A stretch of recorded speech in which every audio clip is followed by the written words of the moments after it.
என் அடியார்களின் மீது அருளை செலுத்துவதில் நான் தனிலட்சமாக நான் வேலை செய்கிறேன்.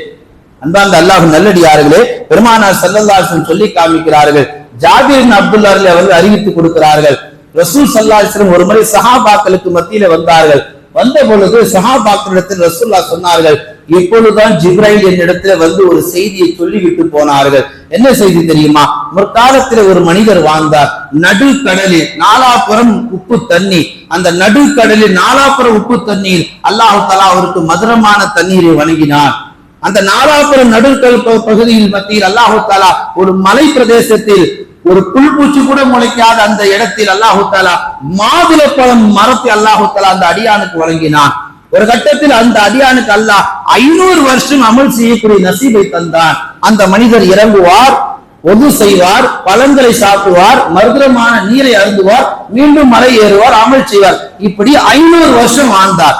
ஒரு நாள் அவர் செஞ்சால் அல்லாஹ்ட்ட துஆ செஞ்சார், யா அல்லாஹ் என் ரூஹ் எப்படி பிரிய வேண்டும் என்று சொன்னார், தொழுகையில் இருக்கும்போது பிரிய வேண்டும். அல்லாஹ்ட்ட துஆ செஞ்சார். அப்படியே தொழுகையில் இருக்கும்போது ரூஹ் பிரிஞ்சது.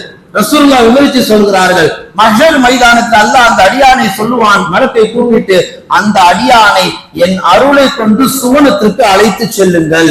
இப்ப மரத்தை அழைச்சிட்டு போகும்போது பேசாம வாயை மூடிட்டு போகணுமா இல்லையா? இப்ப நம்ம உம்மத்துக்கு இருக்கா இல்லையா? என்ன நேத்து கஞ்சி ஒரு கலரா இருந்து இன்னைக்கு ஒரு கலர், எந்த கலர்ல இருந்தா உனக்கு என்னப்பா? நோன்பு திறக்கிறவங்களுக்கு கஞ்சியும் தண்ணியும் பேச வந்தா போதாதா? கேள்வி, ஓவர் கேள்வி, எல்லாத்திலையும் கேள்வி. கேள்வி கேட்டு கேட்டு இந்த சமுதாயம் அழிந்ததுதான் மிச்சம். 500 வருஷம் அமல் செஞ்சவருக்கு புத்தி வேலை செய்யாம போயிடுச்சு. அந்த நேரத்தில் அவர் கேட்கிறாரு மலக்கு கிட்ட, 500 வருஷம் அமல் செஞ்சேன்னு என் அமலுக்கு என்ன மதிப்பு? கூப்பிடுங்க அல்லாஹ்வ, நான் அல்லாஹ்ட்ட உரையாட வேண்டும். அல்லாஹ் கேட்டா என்ன உன் பிரச்சனை? அப்ப அந்த அடியான் சொன்னார், 500 வருஷம் அமல் செஞ்சேன், என் நன்மை என்ன ஆனது? என் நன்மைக்கு என்ன பதில்?